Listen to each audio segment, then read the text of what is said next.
ఒకటి తండ్రి పోవడం అనేది వాళ్ళ జీవితంలో ఊహించలేనటువంటి విషాదమైన ఘటన. అది వాళ్ళ జీవితాలను అల్లకల్లోలం చేసింది. కానీ ఆ అమ్మాయి నేరంత అంత గిల్టితనమే లేదు. అక్కకి చెప్పింది, వాడు ఎందుకు వచ్చేలాగా నన్ను రెచ్చగొట్టాలి, అసలు నా అనుమతి లేకుండా ఎందుకు పెట్టాలి. లాజిక్ అనేది నువ్వు ఎంతసేపు నీకు నువ్వు అప్లై చేసుకుంటూ వెళ్తే అది నీకు అపకారమే చేస్తుంది, కానీ ఉపకారం చేయదు అనే భావం అంతర్నిహితంగా ఉంది. ఆమె ఎంతసేపు తన లాజిక్తో తను చేస్తుంది రైటే. ఇప్పుడు నీ లాజిక్ రైటే, కానీ నీ దుఃఖం ఎవరిది, ఈ దుఃఖానికి కారణం ఎవరు? ఒక్కసారి నువ్వు ప్రశ్నించుకుంటే నీకు సమాధానం దొరుకుంటుంది. పెంకితనం చేయకుండా ఉండుంటే తండ్రి చచ్చిపోయి ఉండేవాడు కాదు. ఇప్పుడు దుఃఖం అనుభవిస్తుంది ఎవరు అంటే, విశ్వనాథ్ గారు ఒక దృశ్యాన్ని నాకు వివరించి చెప్పేటప్పుడు పాట రాయడానికి ముందర ఇంత వివిడిగా చెప్తారు. ఆ అమ్మాయి వచ్చి ఒక్కొక్క దాంట్లో విసిరేసి అవతల పారేస్తుంది. ఇక్కడ పంట చల్లారిందా, ఇదైందా, నష్టం మాకే కదా, ఇది కదా. అప్పుడు కూడా అమ్మాయి మీ కోపం రావట్లేదు. అతను అమ్మాయితో పంతగించట్లేదు అతను.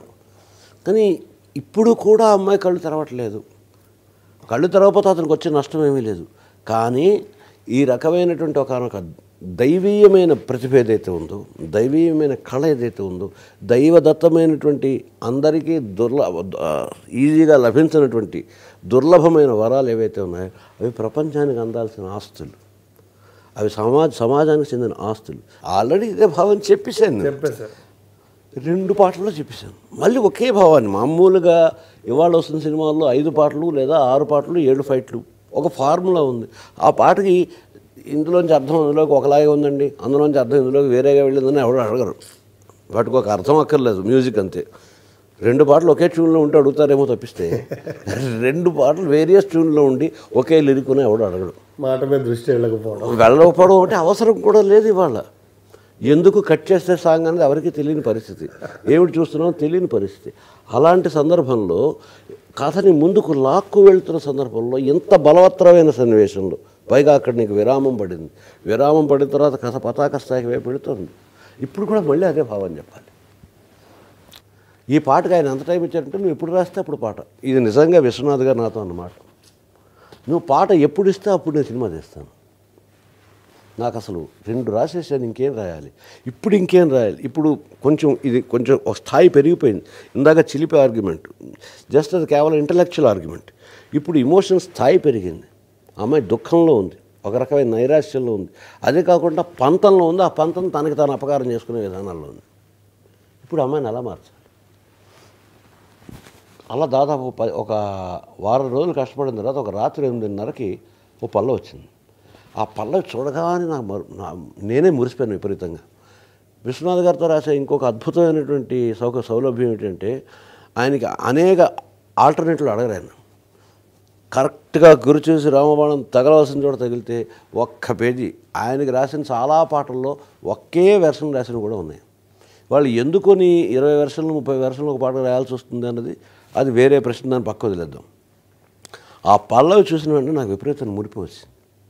అద్భుతమైన పల్లవి రాసి విశ్వనాథ్ గారు ఎగిరి గంతులు వేస్తారు, ఆనందపడిపోతారు అని వెంటనే ఇంటి నుంచి బయలుదేరి ఆయన ఇంటికి వెళ్ళిపోయి ఆ పల్లవి వినిపించి నేను అనుకున్నట్టే ఆయన ఆనందంతో ఉబ్బి తబ్బి అయిపోయి అత్యద్భుతంగా ఉంది. ఇప్పుడు దీని నెక్స్ట్ ఇంకా అమ్మాయి పల్లవి ఉంటుంది కదా, అమ్మాయి పల్లవి రాసి మిగిలిన పాట రాసి ఆనందంతో తబ్బిబ్బైపోయి గబగబా ఇంటికి వచ్చేసి అమ్మాయి పల్లవి రాయాలి. ఆ పల్లవి లెంగ్త్గా కదా వస్తుంది. అది చదువుతూ అమ్మాయి పల్లవి రాయాల్సి వచ్చే టైంకి నాకు అర్థమైంది, నా పేక నేను ఉరితాడు వేసుకున్నాను. ఒకటి విశ్వనాథ్ గారి దగ్గరికి వెళ్ళి అది ఒప్పించేయడం ఓ పొరపాటు, అది గొప్పగా వచ్చేసి సంతోషించడం మరో పొరపాటు. కానీ ఇక్కడ 2 పాత్రల్ని కూడా మనం కరెక్ట్గా బ్యాలెన్స్ చేయాలి. ఆ అమ్మాయి తరఫున ఆలోచిస్తే ఆ అమ్మాయి చెప్పేది మాట రైట్ అనిపించాలి. ఇదే మనం 2 పాటల్లో సాధించుకొచ్చింది. ఇక్కడ కూడా అదే చేయాలి.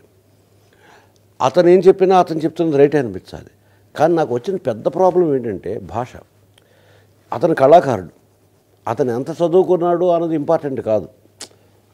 ఒక కళాకారుడు స్థాయికి వెళ్ళేటప్పటికి హృదయానికి సంబంధించిన ఆత్మకు సంబంధించిన భాష వస్తుంది. సో కళాకారుడు కాబట్టి అతను ఇక్కడ ఒక చిన్న తీవ్రమైన ఒక భావం తీసుకుని అలా ఉండాలి, నువ్వు ఇలా ఉండాలి, ఇలా ఎందుకున్నావు, నేను ఎందుకు గుర్తించట్లేదు, శివ పూజకు చివురించిన సిరిసిరిమవ్వా అని స్టార్ట్ చేసి, అసలు నువ్వు మనిషివి కాదు, నువ్వు ఒక పోతపోసిన నాట్యకళవి. పోతపోసిన నాట్యకళవి మాత్రమే కాదు, నువ్వు ఒక చిరిసిరి మువ్వవి. ఎందుకు పూసావు అంటే శివ పూజకు చివురించావు. మువ్వ అనేది ఒక లోహంతో తయారు చేసే వస్తువు, అది చివురించడం ఏమిటి? పైగా శివ పూజకు చివురించిన ఒక ప్రత్యేకమైనటువంటి ఆ పువ్వులాగా ఉండడం ఏమిటి?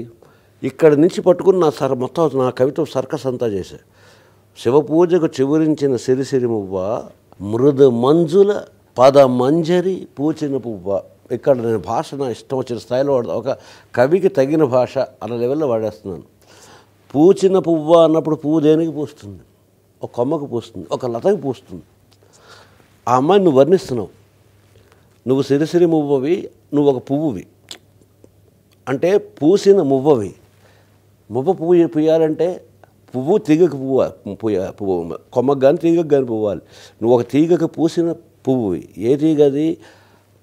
మృదువైనటువంటి మంజులమైనటువంటి పాదాలు అనే లతకి పూసిన పువ్వువి. మృదు మంజుల పద మంజరి, మంజరి అంటే పొదరిల్లు. మృదువైన మంజులమైన మనోహరమైనటువంటి సుకుమారమైనటువంటి పాదాలు అనేటువంటి పూపదకు పూసినటువంటి మువ్వవి నువ్వు పూసింది శివ పూజకు పూసావు. యతిరాజుకు ఎందుకు పూసినట్టు? ఏంటి ఆ పూజ ఏమిటి? యతిరాజుకి జతిస్వరముల పరిమళం ఇవ్వ. ఆయనకి జతిస్వర పరిమళం ఇవ్వటానికి పూసావు. పువ్వు పరిమళం ఇస్తుంది, కానీ ఆయన యతిరాజు, సన్యాసుల్లోకెల్లా పెద్ద సన్యాసి. సన్యాసి అనేటువంటి కాన్సెప్ట్కే ఆయన అధిపతి. సన్యాసికి పరిమళాలు నిషిద్ధము. సన్యాసి అనేవాడు సుగంధ ద్రవ్యాలు చూడకూడదు, వాడకూడదు. సన్యాసులకే నాథుడు యతిరాజు. యతిరాజుకి పరిమళాలు ఏమిటి? అయితే ఆయన తీసుకునే పరిమళాలు వేరే ఉంటాయి. ఏం పరిమళాలు? ఆయన నటరాజు కూడా. ఆయన జతిస్వరాలు అనే పరిమళాలు అన్నమాట ఎందుకు వాడాం? నువ్వు పువ్వు అన్నావు కాబట్టి. మువ్వని పువ్వు అన్నాం, అది పూసిన చోటు చెప్పాం. ఆ చోటు చెప్పి నువ్వు వెదజల్లే పరిమళాలు ఏమిటి? జతిస్వరాలు అనే పరిమళాలు. యతిరాజుకి జతిస్వరముల పరిమళం ఇవ్వా, నటనాంజలితో బ్రతుకుని తరింపనివా. ఈ దిక్కుమాల శోకంలోనే ఉండిపోతావా? ఈ కంప్లైంట్లోనే ఉండిపోతావా? నిన్నెవరో ఏదో పంతం పట్టి నిన్ను పాడు చేస్తున్నారని అనుకుంటావా? అసలు ఇంత సార్థకమైన జన్మ ఎవరికైనా వస్తుందా? శివుణ్ణి పూజించడానికి ఒక తుమ్మి పువ్వుగా పుట్టడానికైనా ఎంతో ధన్యత కావాలి. అలాంటిది మానవ జన్మ పొంది ఆ మానవ జన్మను సార్థకం చేసుకునే విధంగా నటరాజు తాలూకు ప్రసాదమైనటువంటి నాట్యకళని పుట్టుకతోటే తెచ్చుకొని ఒక ఆయన కోసం జతిస్వరాల పరిమళాలు వెదజల్లగలిగినటువంటి పువ్వు లాంటి సిరిసిరి మువ్వ నువ్వు బతుకును సార్థకం చేసుకోవా. ఒక ఆవేదన, ఈ ఆవేదన నుంచి ఒక ఆలోచన, మళ్ళీ ఇప్పుడు సమాధానం ఇవ్వాలి. ఇది నా గుండెలో పడ్డ రాయి. మృదు మంజుల పద మంజరి పూచి, ఇలాంటి మాటలు అమ్మాయి మాట్లాడదు. ఆ అమ్మాయికి తెలియని భాష. ఆ అమ్మాయికి ఫలానా ఫ్లోర్లో సచిన్ టెండూల్కర్ ఉంటాడు అంటే ఆ ఫ్లోర్లో నేను సర్వీస్ చేసేటట్టు ఒక స్టీవర్డ్గా నన్ను పెట్టండి అని ఆనందించేటువంటి రకంలో ఉంది.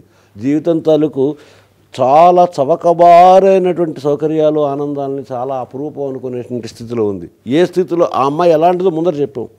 ఆ అమ్మాయి దాన్ని ఖండిస్తూ తనదైన భావాన్ని చెప్పాలి. మళ్ళీ తనకు తనే చెప్పుకుంటాను. ఏ భాష వాడాలి? ఏ భాష వాడితే ఆ పళ్ళతోటి నేను నిజంగా సారథి 15 రోజుల పాటు రాత్రి పగలు తేడా లేదు, తిండి లేదు, నిద్ర లేదు, ఆ రోడ్లమ్మ తిరుగుతూ ఎలా నేను ఇది మార్చుకోవడానికి లేదు. ఒకసారి ఆయన నచ్చేసింది, ఒకసారి ఆయన నచ్చేసింది.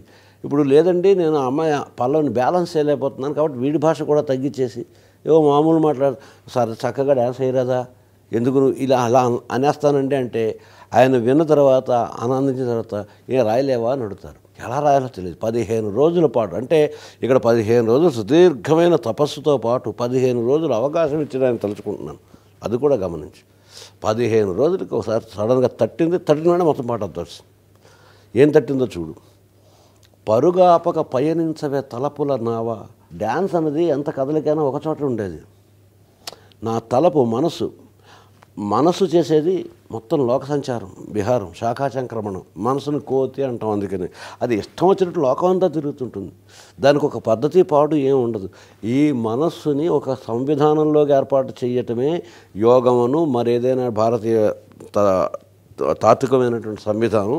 మనస్సుని అదుపు చేసి దానికి ఒక క్రమ పద్ధతిలో నడపటం మూలాన్ని మనస్సే నిన్ను దరిచేర్చగలిగినటువంటి నావ, మనస్సే నిన్ను సుడిగుండంలో ముంచేసే నావ. అది మనసుకున్నటువంటి విచిత్ర లక్షణం. నువ్వు సవ్యంగా నడపగలిగితే నిన్ను ఒడ్డెక్కించే నావ కూడా మనస్సే. నువ్వు దాని మీద అదుపు కోల్పోతే నిన్ను ఆ జలపాతాల్లోంచి కిందకు పడతోసేసేది, సుడిగుండాల్లోకి తోసేసేది కూడా నావే. ఆ అమ్మాయి తన తలపుని చాలా ప్రియమైన నావగా భావిస్తుంది. పరుగాపగా పయనించవే తలపుల నావా, కెరటాలకు తల వంచితే తరగదు త్రోవ. కెరటాలు తాళాలు ఇస్తున్నాయి కదా అని చెప్పి అక్కడ కథాకళి చేస్తూ ఉంటే నువ్వు వెళ్ళదలుచుకుని చోటుకి ఎక్కడికి అక్కడికి వెళ్ళవు. ఎక్కడికో వెళ్ళాలనుకుంటున్నావు, సముద్రాలు దాటి అమెరికా వెళ్ళాలనుకుంటున్నావు, ఇంకేదో చేద్దాం అనుకుంటున్నావు. కెరటాలు మంచి అద్భుతమైనటువంటి రిథం ఇస్తున్నాయి కాబట్టి ఇక్కడే కూర్చొని నేను కథకళి తతథై అని ఆడతాను అనొద్దు. కెరటాలకు తల వంచితే తరగదు త్రోవ, ఎదిరించిన సుడిగాలిని జయించినావా, మది కోరిన మధుసీమలు వరించిరావా. నువ్వు కొద్దిగా ఫ్రీడమ్ తీసుకో, ఈ పద్ధతులన్నీ వదిలేసి పల్లవి సెట్ అయింది.